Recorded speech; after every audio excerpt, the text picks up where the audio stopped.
Wife had an affair with my stepfather so she could get the $1 million mansion. Little did she know that it's my mansion. I'm in such a huge mess that I feel so embarrassed to even admit my situation. With embarrassment, I mean core humiliation. Yeah, how else do I say that my wife of 7 years is cheating on me with my stepdad? Yes, my wife effed my mother's husband. I'm 38M, married for 7 years to Celia, 38F.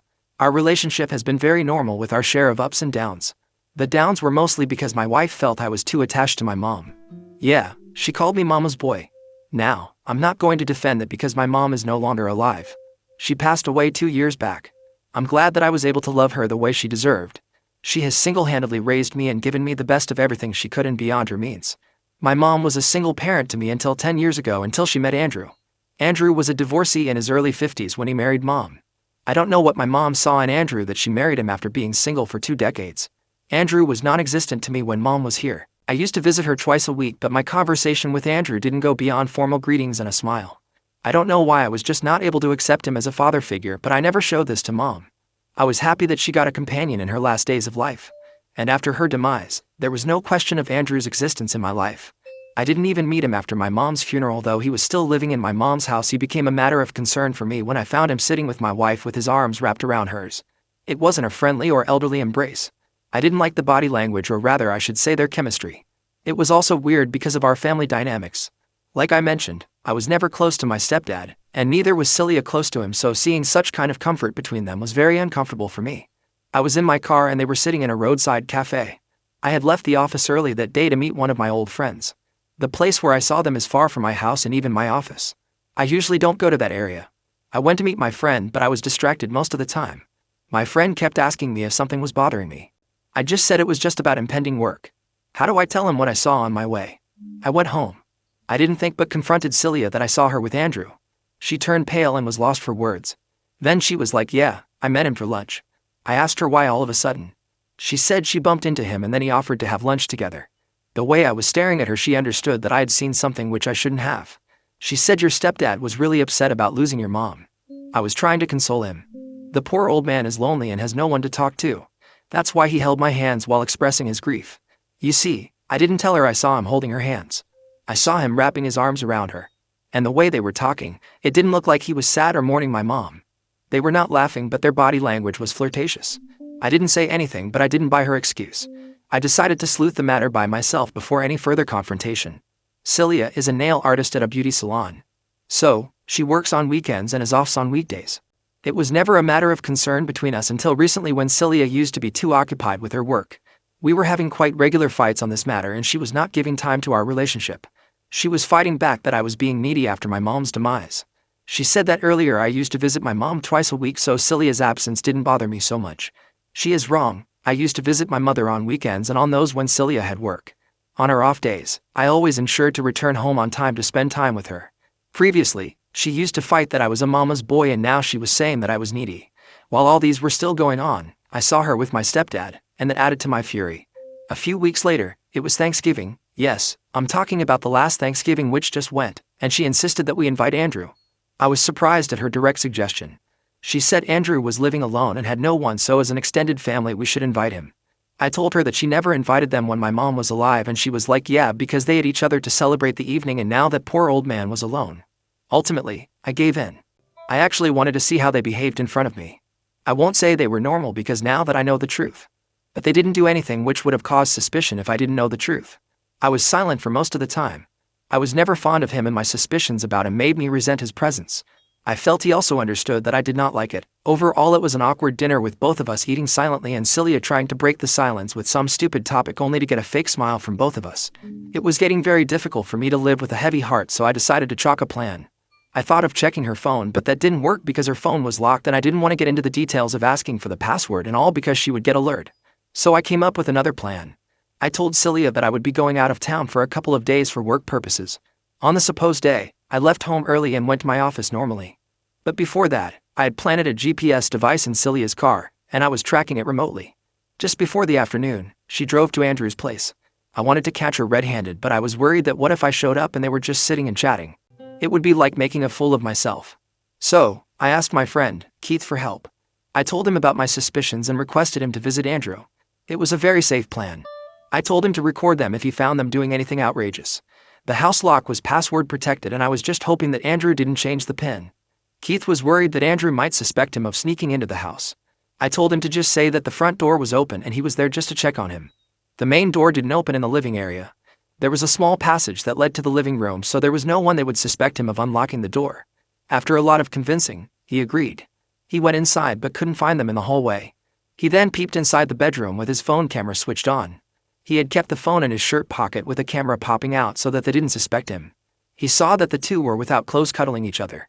He then cried sorry and left the house before any of them realized. Andrew followed him outside asking him what he was doing there. Keith said that he was just there to check on him, but it's okay, he would come later. He sat inside his car and drove off before any confrontation with Andrew or Celia. But I tell you, my friend is so stupid. Instead of opening the back camera, his front camera was open the whole time and nothing got recorded except Andrew and Celia yelling at Keith's sudden appearance. Anyway, I got the confirmation that I needed. I had already packed 2 sets of clothes and my toiletries before leaving the house that day, so I went to Keith's house. His wife was out of town at her parents' house, so he insisted that I stay with him until all this was sorted. Celia knows that Keith would have told me the truth. She messaged me asking when I would come home. I didn't reply. Yes, I ghosted her. She has been blowing my phone with her endless texts and calls. She thinks I'm out of town for work. It happened 4 days ago. I have contacted a lawyer virtually. I don't want to see her f***ing face ever. I'll serve her with the divorce papers and get her evicted from my house. Update 1. It took 10 days for the lawyer to send the divorce papers. Celia was just not ready to sign the papers and wanted a discussion. My lawyer suggested that we go for an out-of-court settlement if possible because that would substantially reduce our time and money. See, I'm a sales guy with a regular job. I have a certain limit in funds that I spend on lawyers and also limited leaves to attend the court case. So I agreed to a meeting in the lawyer's presence. But when I went for the meeting, she insisted on having a private conversation with me. I resisted, but my lawyer asked me to go for it but not say or commit to anything which she demanded. He laid out a certain framework to keep my meeting within it. Like no touching, no hugging, no confessions and all. I felt disgusted at her presence. She tried to hug me but I pushed her away. She said it was all a misunderstanding. After reading so many cheating stories on Reddit, I know what all cheaters say. I was like, yeah sure, you were trying to help out a poor old man from his loneliness, right? She said whatever Keith saw was true and she is not denying it, but it was only cuddling and nothing else. Yes, of course, cuddling without clothes. But this was not enough. What she said next blew my mind. She said she did that to safeguard our future. Really? How the hell? She was like, see, your mom left all her wealth to Andrew and now if he marries someone else, that woman would be entitled to that wealth. Your family's property would go to someone else. I said that's why you effed my stepdad so that you can become my stepmother and take my mother's wealth. Do you see the complexities in this family dynamics? I was feeling dizzy with her BS, so I stormed out of the meeting room. After I came back, my lawyer asked for the details of the conversation and I told him everything. He cracked up for a moment, but he was interested in knowing about the inheritance my mother had left. My mom had left a house that she had inherited from her uncle. It was a huge mansion way beyond my means. Interestingly, Celia always had an eye on that mansion. After our marriage, she even insisted that we move into the mansion. I was happy that Celia wanted to move in with my mother, but no, Celia wanted mom to move out to my apartment and we took up her mansion, but I denied it. It was her house and why should she leave? Celia said that you are the only son of your mom, so that house would come to you, so why not move in there right now? This led to frequent fights between us, so one day I just lied to her that mom had willed that house to Andrew. And you see, what price I had to pay for that lie. Celia went after my stepdad so that she could have the house. There was one more information that Celia didn't know. After mom's demise, I didn't transfer the ownership of the house to my name. I wanted Andrew to live there until he wanted to. By transferring it to my name, it would be like he was living in my property and I'm sure he was not going to like it. Also, the name transfer is expensive and I was running short of money during that time. So I let it be. And glad I did not transfer it because Celia would have been entitled to half of the property during our divorce. Or probably she wouldn't have effed Andrew in that case, I don't know. But a cheater is always a cheater in any situation. Yeah, my mom had willed that house to me, but Celia didn't know that. Celia wanted me to have second thoughts about the divorce. She said that she would soon lure Andrew to gift her that house. And if I don't divorce her, the mansion would be ours. I laughed at her proposal and said no, thank you for the offer, good luck for your mansion. She smirked and said you're losing a lot by this divorce. I smiled and said I don't give a FCK. I don't know if she was really that dumb always or if was she just acting to save her ass from the humiliation, but I don't care. Celia knew that I had no substantial wealth except for the savings in our joint account, which was split and divided between us. I'm feeling so relieved after the divorce was finalized. Any moment if Celia got to know the truth about the ownership of the mansion, she would have never divorced me, and I cannot share my mom's inheritance with that wh. Celia dug her grave by confessing her intentions behind dating Andrew, because I was going to use that against her to drive Andrew away from her life. I saw Andrew picking her up from the court and assisting her with all legal matters during our divorce. I was just waiting for the divorce to be over to burst her bubble and then see her reaction. Now that it is done, the next I'm going to do is destroy my love, Celia. Update 2. After my divorce was finalized, I texted the details of Celia's confession to Andrew. He was like, you know that your mom has willed this mansion to you. I said, yeah, I have her will, but Celia doesn't know and she is going to ask you to give the mansion to her. I was not doing any good service to him by revealing the truth. I just wanted to burst Celia's bubble. The poor girl was dreaming of having my mom's mansion. Andrew told me that of late Celia was indirectly asking him regarding his will and who was going to get his inheritance, but he never understood her intentions because he didn't have any wealth to his name. I didn't want to have any bro code with Andrew, so I left the conversation in that note. After a while, I got a call from Celia. Usually, I wouldn't have responded to it, but this time I did because I knew what it was about. She was yelling from the other end, "Why didn't you tell me that your mother had willed the house to your name? I was elking this old man's ass, quite literally, to safeguard your property, and you $8 destroyed me instead." I was just laughing at her abuses because it was coming out from a place of hurt. I said, "Thank you so much and good luck with your elking game." I hung up the call and blocked her. A few days later, she called me again from an unknown number, maybe from her friends or colleagues. She told me that Andrew had broken up with her. Somehow he got to know that she was with him just for the inheritance, and now when the truth came out, he dumped her. He called her a greedy wh. She was abusing him and said she was trying to help him cope with the loneliness, yet he turned against her. I don't know why she was still trying to pose herself as a pious woman when her truth had already come out. I sarcastically replied that yes, UFCK everyone selflessly and only for the other's good. You have no underlying intention.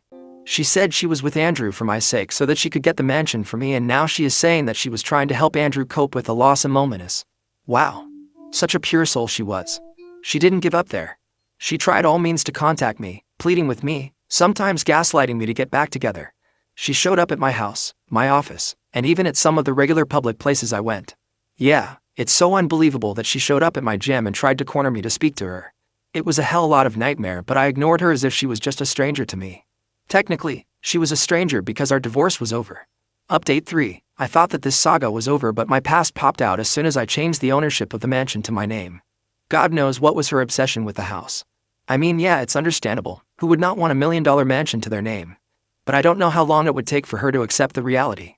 After 6 months of my divorce, I decided to transfer the mansion to my name. As I wrote earlier, I wasn't doing it until then because I didn't have enough savings to spare for that ownership transfer. Now that I was divorced and my expenses were reduced substantially, I was able to save up the transfer amount in 4 to 5 months. Before applying for the transfer, I informed Andrew about it. He was anyway not living in that house anymore after I got to know about his affair with Celia. I didn't ask him to vacate though, but he responded that he would take away his remaining belongings from the house, and he did that. He made me the admin of the locking system of the house. It took a couple of months for the paperwork to be ready, and meanwhile, I got it painted. The lawn and the pool were also not maintained for a long time, so I got all of them cleaned. I was NC with Celia, and as per the last conversation I had with her, Andrew had also broken up with her, so I was perplexed when she showed up at the mansion during one of the cleaning days. I wasn't there, and the cleaning manager called me that a woman had come down and she was roaming around in the house. They tried to stop her from entering, but she told them she was my wife. Haha, yeah, but the way she was feeling the walls and interiors of the house, they suspected her to be a trespasser. Indeed she was, and I told them to kick her out, and I had no wife. They did as told and then gave me a confirmatory call that the woman was out of the house. No prize for guessing if she showed up at my house. Yes, she did. She was crying and wailing that I had abandoned her when she did no wrong and that her intentions were pure. I told her to seek therapy and that she needed to check out a mental hospital instead of my house. She wanted me to let her inside the house and have a conversation, but I didn't. I closed the door on her face. Indeed she was, and I told them to kick her out, and I had no wife.